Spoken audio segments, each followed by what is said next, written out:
Malam.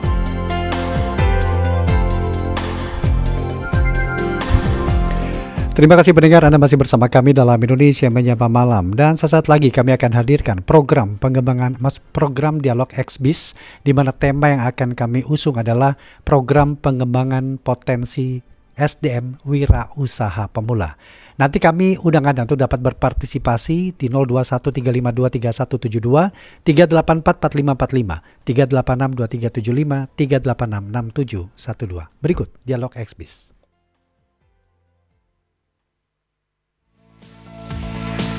Banyak UMKM di Kabupaten Natuna sekitar 1-2 tahun yang lalu, mulai dari harga Rp25.000 sampai 4. Energi Sukses Bisnis hanya di RRI Pro 3, Jaringan Berita Nasional.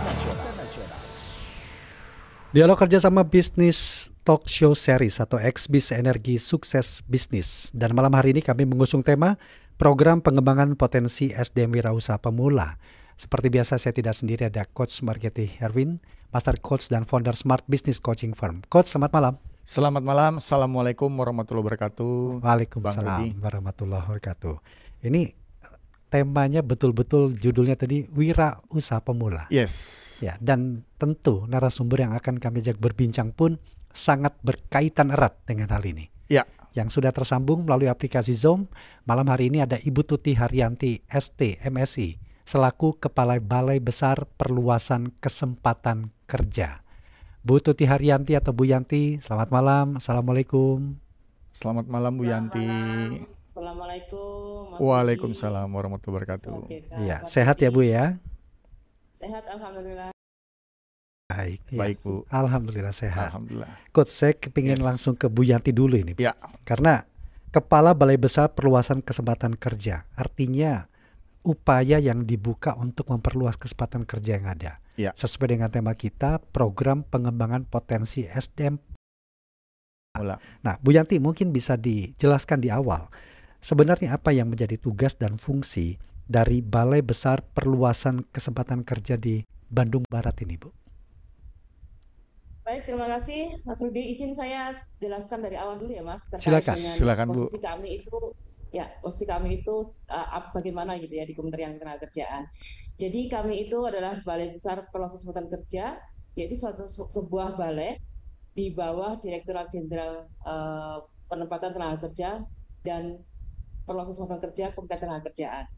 Sesuai dengan Peraturan Menteri Ketenagakerjaan Nomor 1 Tahun 2022, tugas kami itu ada 4 ya. Yang pertama adalah penciptaan tenaga kerja mandiri lanjutan. Kemudian yang kedua adalah pelaksanaan perluasan kesempatan kerja di kawasan. Kemudian yang ketiga adalah kita ada uji coba model untuk perluasan kesempatan kerja. Dan yang terakhir adalah peningkatan jejaring untuk perluasan kesempatan kerja. Jadi intinya kami sangat konsen di perluasan kesempatan kerja. Begitu kira-kira tugas kami Pak Mas Rudi, maaf. Ya, baik. Ya, Bu Yanti, hal apa yang dilakukan untuk atau peran menciptakan SDM yang siap memulai pekerjaan atau siap memulai wirausahanya nih Bu? Ini mungkin agak sedikit kenapa sih Kementerian Ketenagakerjaan kok konsentrasi ke wirausaha gitu ya? Iya. Jadi konsentrasi kami ke wirausaha itu dalam rangka sebenarnya untuk mendukung pengurangan pengangguran melalui perluasan kesempatan kerja. Kenapa seperti itu Pak? Jadi ketika kita membina para usaha yang mau mulai merintis gitu ya, diharapkan nanti mereka itu kan akan meningkat usahanya, kemudian akan mengambil tenaga kerja untuk membantu usahanya. Jadi itulah kenapa peran kami itu juga sangat penting dalam rangka pengurangan pengangguran melalui pembinaan terkait dengan wirausaha baru gitu ya. Terus yang menjadi bagaimana peran kami untuk meningkatkan SDM seperti itu adalah kami pertama itu menyelenggarakan pembinaan untuk masyarakat yang mau melakukan wirausaha. Ini Pak, punya ide. Nah, kita bisa untuk dilakukan pembinaannya. Di samping juga kita ada sedikit pemerintah untuk mereka sebagai stimulus mereka untuk mulai usahanya. Itu kita sebut dengan tenaga kerja mandiri pemula. Jadi baru mulai merintis gitu ya, kita berikan pembinaan. Kemudian dilanjutkan juga ada program terkait lanjutannya. Kita sebut dengan tenaga kerja mandiri lanjutan. Jadi yang sudah mulai usaha tadi, gitu ya, ketika setahun kemudian kita evaluasi, ternyata usahanya sudah meningkat dan sudah memiliki minimal 1 tenaga kerja yang direkrutnya untuk membantu usahanya dia, mereka bisa untuk melanjutkan menjadi tenaga kerja mandiri lanjutan, di mana kita akan melakukan pembinaan kembali. Dan setelah dibina kembali, kita harapkan mereka akan scale up juga usahanya.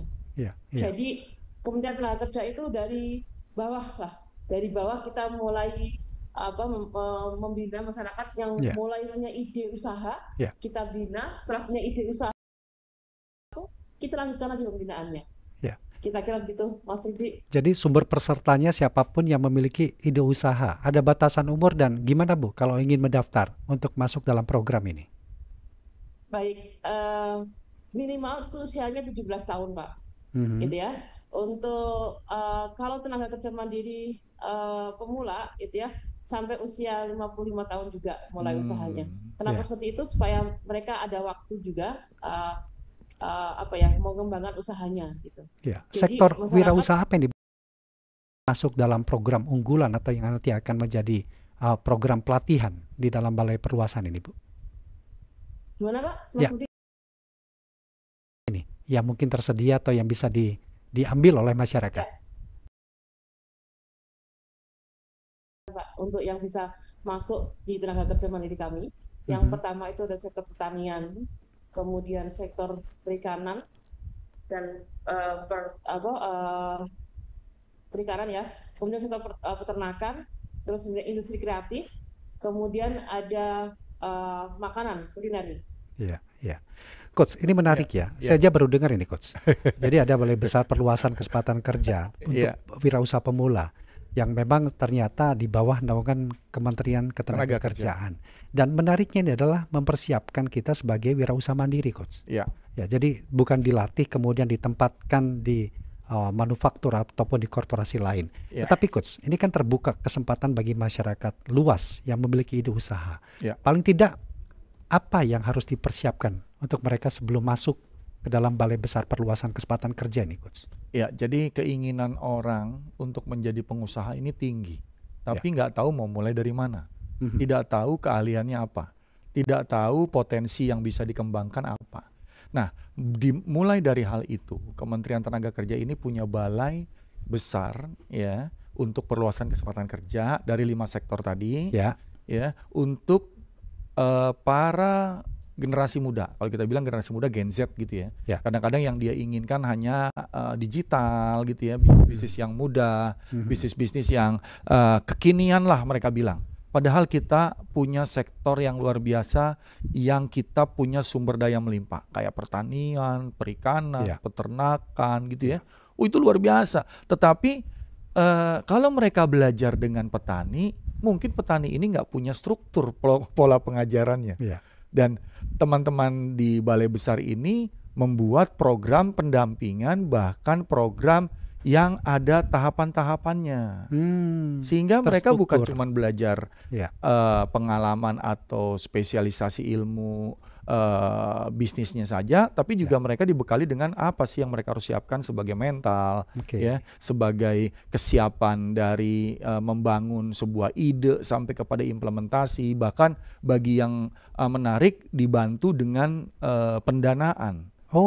Sampai ke arah sana juga. Dibantu dengan pendanaan karena idenya bagus, dan ini nggak dilepas begitu aja karena mereka bisa juga disiapkan mentor, dan ada program-program sehingga mereka bisa langsung real menjalankan usahanya dan mereka paham bagaimana mengembangkan usahanya karena mereka ada di program pendampingan ini. Oke, menarik nih, Bu Yati. Saya penasaran, seandainya saya datang, Bu, dengan ide misalnya salah satu sektor tadi, pertanian.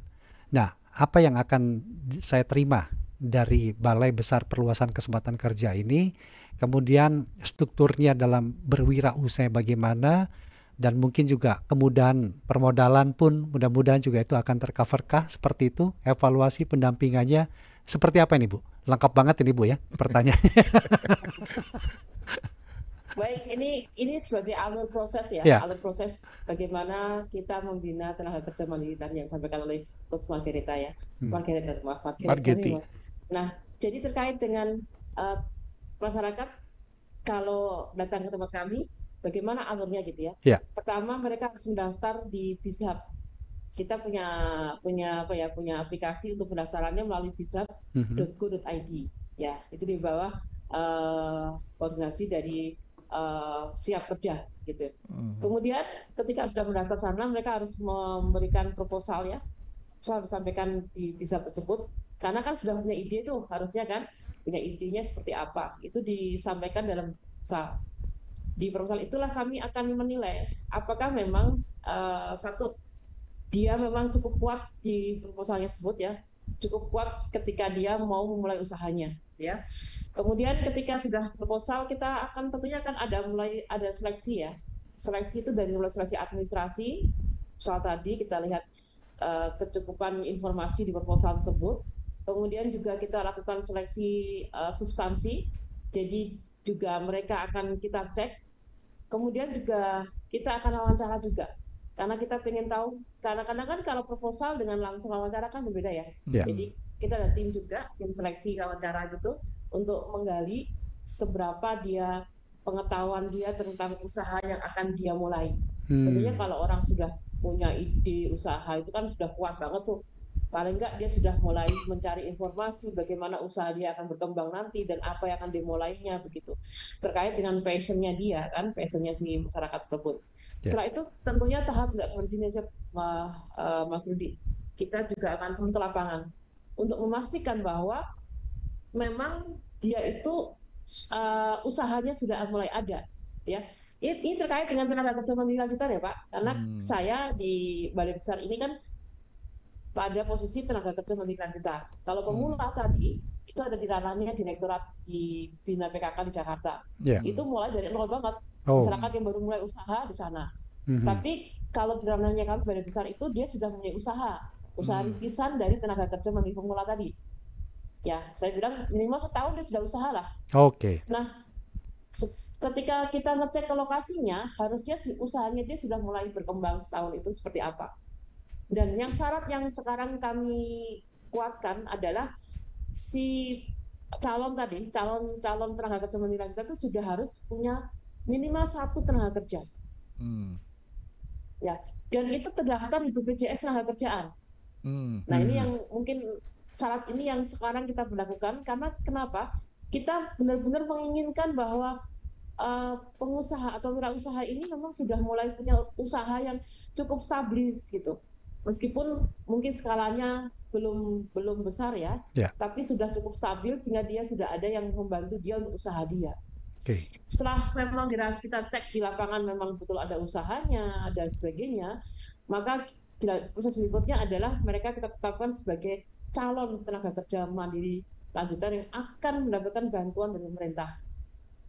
Bantuan ini berupa uang tunai yang besarannya itu ada 3 tingkatan. Pertama 15 juta, kemudian ada 12 juta dan 10 juta.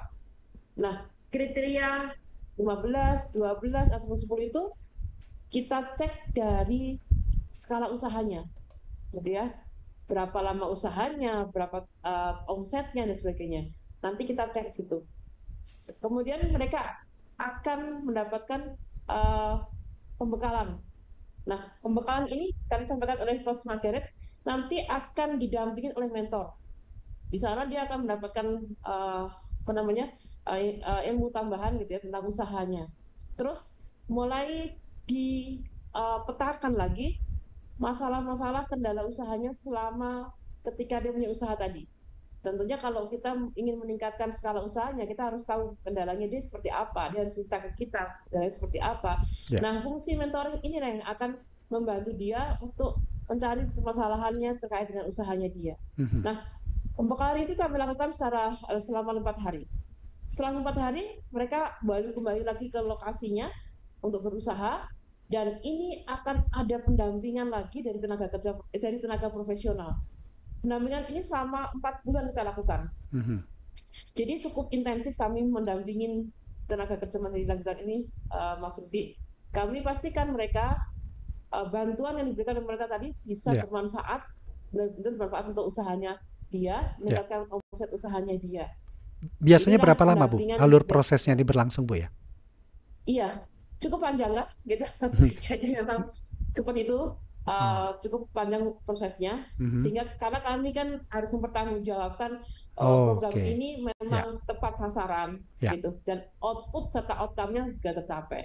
ya. Hmm. Baik, Coach Getty, Ya, artinya strukturnya udah ada, rinci banget tadi Bu ya. Yanti menjelaskan. Nah, misalnya ada seseorang yang datang dan memiliki atau sudah menjalani usaha selama 1 tahun tadi dengan kriteria yang memenuhi, tetapi mungkin perlu pembenahan lagi. Hmm. Kira-kira hal apa yang paling penting bagi wirausaha pemula Ya, untuk berkembang lebih awal, untuk memenuhi syarat-syarat tadi ini, Coach? kalau pengalaman saya dampingi UKM, satu, mereka punya produk yang merupakan produk unggul, produk yang bisa bersaing di pasar. Itu pertama, produk. Karena kalau mereka nggak punya produk yang unggul atau produk yang berbeda atau produk yang unik, tentu mereka hanya melakukan usaha yang tidak ada keunggulannya, dan itu juga akan menjadi penilaian bagi balai bahwa ini kalau saya modalin ya paling dia lama-lama akan hilang karena persaingannya tidak bisa Ya, bertahan ya. lama. Sehingga sustainability terhadap bisnis itu perlu. Hmm, Yang kedua, sebenarnya produk yang mereka buat ini dibutuhi nggak sama pelanggan, sama pasar, ya dibutuhkan nggak? Ya, produk bagus tapi nggak dibutuhkan, percuma. Produk yang memang dibutuhkan dan produk itu memang dicari pasar, itu menjadi satu hal di mana mereka harus benar-benar paham tentang hal itu. mhm, Baru mhm, strategi marketing, mhm. strategi selling, dan bagaimana mereka mengatur keuangan dari usahanya, itu menjadi bagian dari pengalaman saya untuk mendampingi mereka sehingga mereka bisa terus tumbuh. Ya, Banyak UKM yang hanya menjalankan usaha, mereka nggak punya alat kontrol, mereka tidak punya laporan keuangan, mereka nggak paham profit mereka berapa, sehingga mereka menentukan harga pun berdasarkan feeling, bukan berdasarkan perhitungan. hmm, Dan mereka tidak bisa melakukan efisiensi sehingga harganya tidak bisa bersaing di pasar. Nah, hal-hal ini yang sebenarnya perlu disiapkan sehingga mereka bisa survive ke depan. oke, Karena ya, ya, di Indonesia tuh banyak banget UKM gitu ya. ya, Dan mereka tumbuh karena satu faktor, mereka butuh pendapatan tambahan. Nah, mhm, biasanya kalau yang umum mereka udah kerja, mereka punya bisnis sampingan. mhm, Tapi balai ini benar-benar mencari orang-orang yang punya ide ya tadinya, terus yang lanjutan ini bisnisnya udah jalan walaupun minimum setahun. Dan saya dengar juga, nggak tahu nanti mungkin dijelaskan sama Bu Yanti, bahwa BBPKK ini bekerja sama dengan banyak komunitas. oke, Jadi komunitas dari bisnis atau komunitas usaha yang bekerja sama sehingga bisa mengirimkan anggota komunitasnya untuk dididik di balai besar perluasan kesempatan kerja ini, Bang ya, Rudi. ya. Ini buat proposal bagus nih tadi yang dijelaskan Coach Getty ini ya. Baik, Bu Yanti, Coach Getty, kita break dulu ya. Nanti kita Yes. lanjut lagi. Dan pendengar, kami nanti undang Anda untuk dapat bergabung bersama kami dalam Dialog XBIS malam hari ini dengan tema kita Program Pengembangan Potensi SDM Wira Usaha Pemula. Kami tunggu telepon Anda nanti di 021 352 3172, 384 4545, 386 2375, 386 6712. Program pengembangan potensi SDM Wirausaha Pemula masih menjadi tema kita malam hari ini dalam dialog di Herwin, Master Coach dan founder Smart Business Coaching Firm, dan narasumber kami Ibu Tuti Haryanti ST, MSI, Kepala Balai Besar Perluasan Kesempatan Kerja. Bu Yanti, terima kasih masih bersama kami, Ibu. Ya. Kami undang Anda pendengar untuk dapat bergabung bersama kami di 021 352 3172, 384 4545, 386 2375, 386 6712. Mungkin ada hal yang ingin Anda,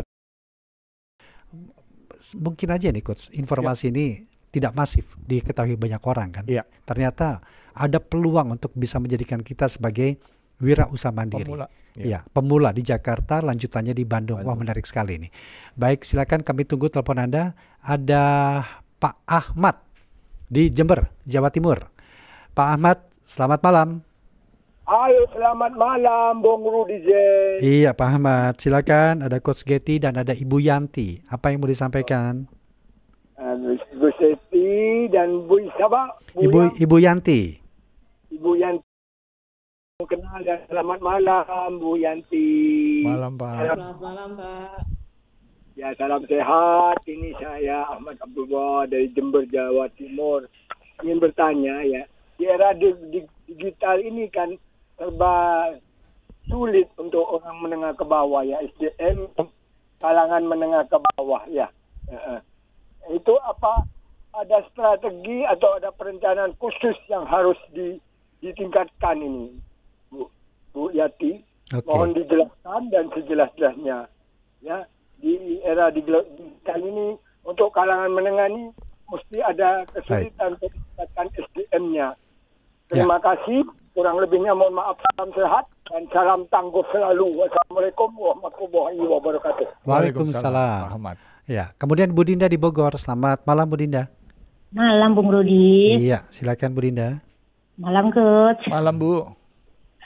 Kabar baik pastinya Coach ya. Alhamdulillah. Selasa malam nggak bergabung dengan Coach Goti, Bung Rudi atau yang teman lain itu sepertinya ada yang kurang gitu. Monitor P3 gitu Bung Rudi dan Ibu Tuti selamat malam. Selamat Ibu. Ya, saya tadi sudah dengar paparan Ibu, uraian yang begitu lengkap, panjang dan juga Coach Goti ya. Ya. Yang jadi pertanyaan, oh ya begini, update siang sore tadi itu ada beberapa beberapa perusahaan mem-PHK Gen Z.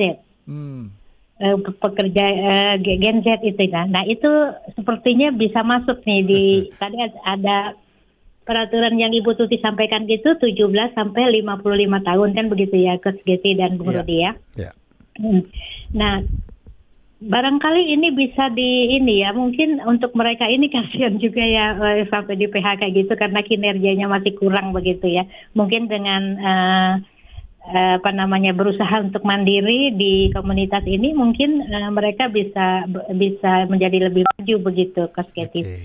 Bagaimana menurut Coach Geti ini harus dijemput bola untuk Gen Z yang kena PHK atau bagaimana untuk sosialisasinya supaya mereka tahu bahwa ada peluang begitu untuk bergerak di UMKM begitu. Ya, terima kasih.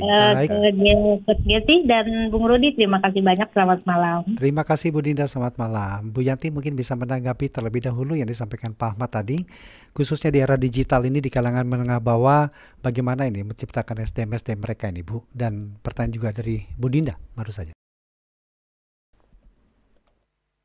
Baik. Pak, semua tadi Pak izin Pak. Coach Geti. Pak Ahmad ya. Jember. Pak Ahmad ya. Terkait dengan Gen Z, betul ya kalau saya nggak salah ya, dengan benar, ya. Bu. Ya. Jadi perlu kami sampaikan juga bahwa sebetulnya di samping mencari tenaga kerja mandiri juga Pak, kami juga ada pembinaan untuk talenta muda, gitu ya. Kami ada program untuk pembinaan talenta muda. Mungkin Bapak Ibu juga perlu pahamin bahwa tadi tugas kami selain untuk menciptakan tenaga kerja mandiri lanjutan, kita juga ada pembinaan terkait dengan talenta muda. Jadi kami juga setiap tahun itu melakukan pembinaan untuk anak-anak Gen Z dan sebagainya.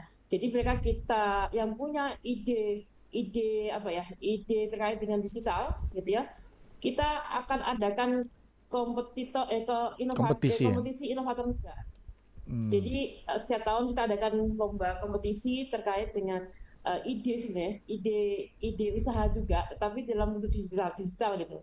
Jadi ini yang nanti kita arahkan juga, harapan kita dia bisa akan tumbuh menjadi startup baru gitu. Jadi ini juga setelah mereka memenangkan kompetisi yang kita adakan gitu ya, mereka kita lakukan inkubasi juga.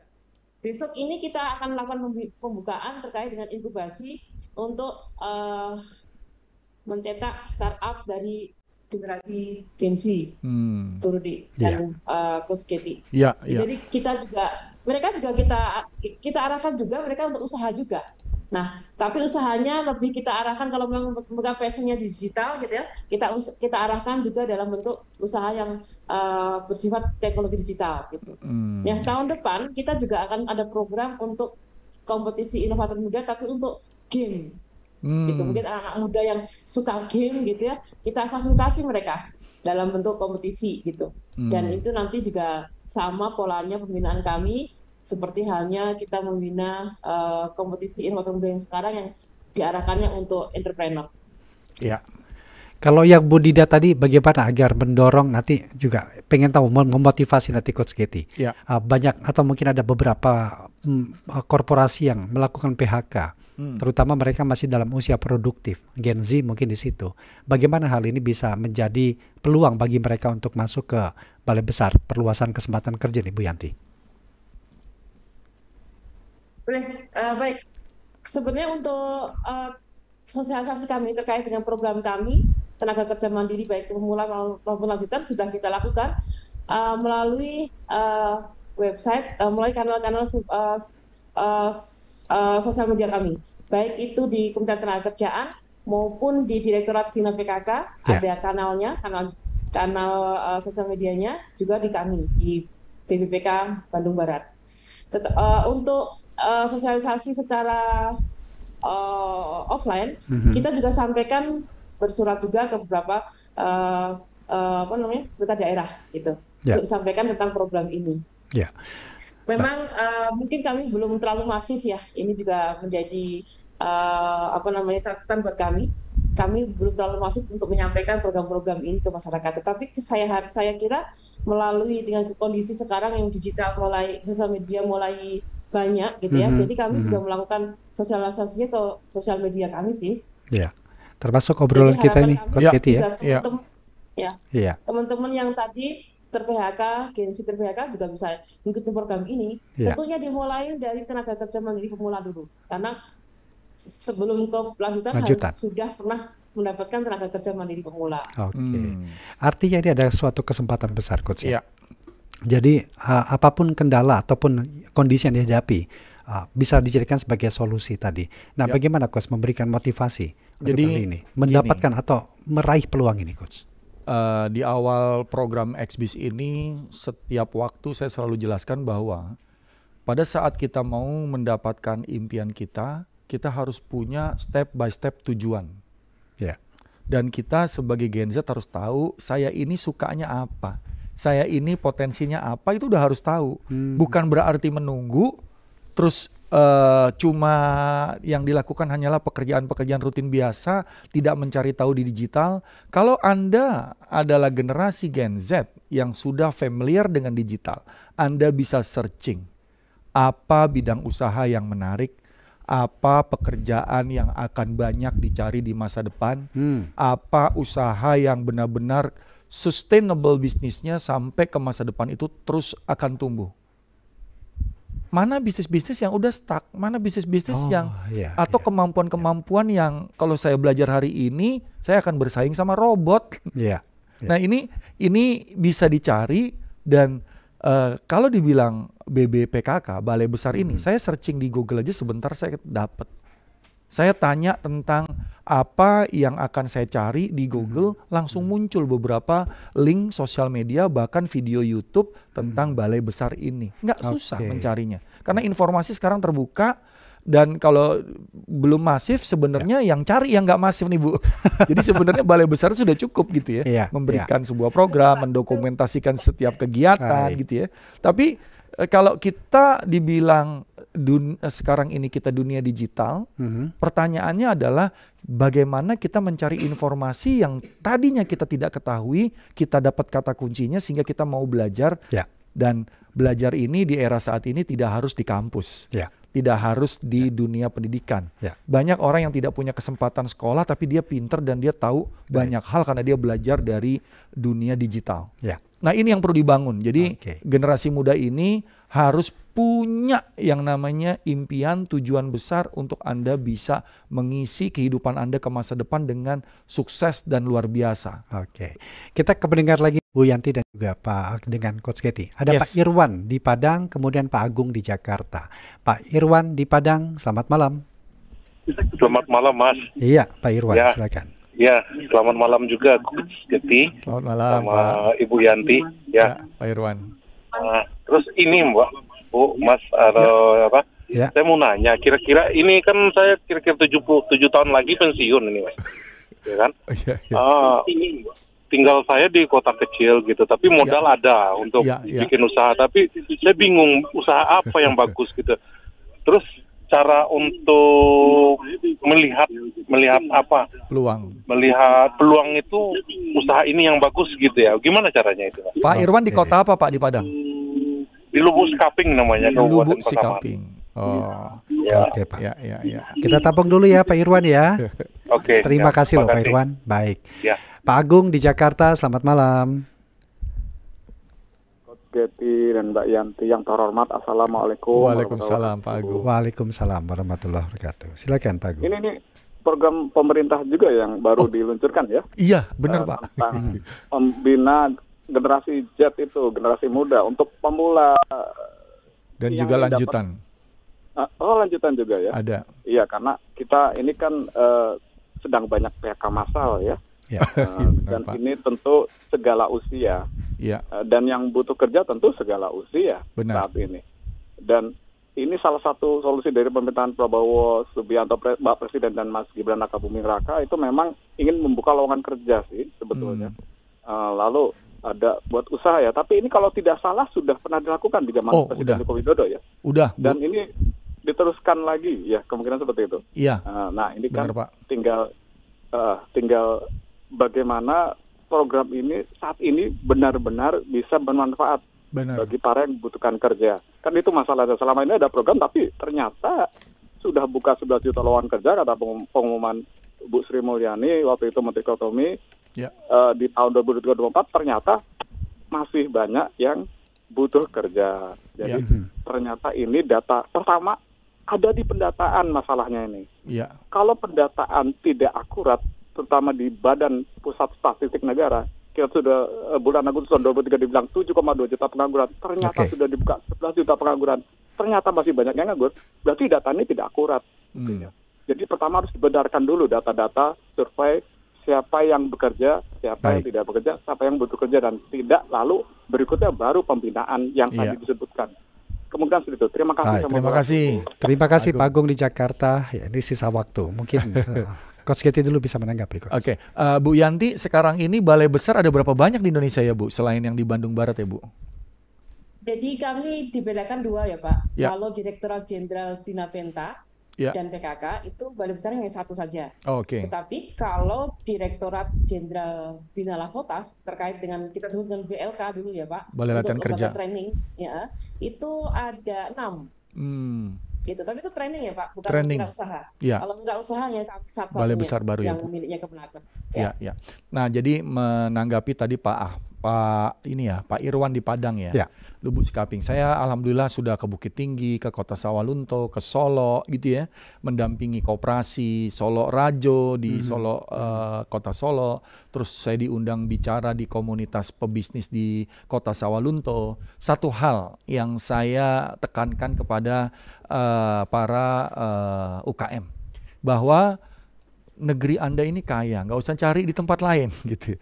Tapi bagaimana kita bisa membangun identitas kearifan lokal menjadi sebuah produk budaya, produk craft, produk fashion, produk apapun itu, sehingga itu bisa menjadi daya tarik wilayah, sehingga kita bisa kembangkan.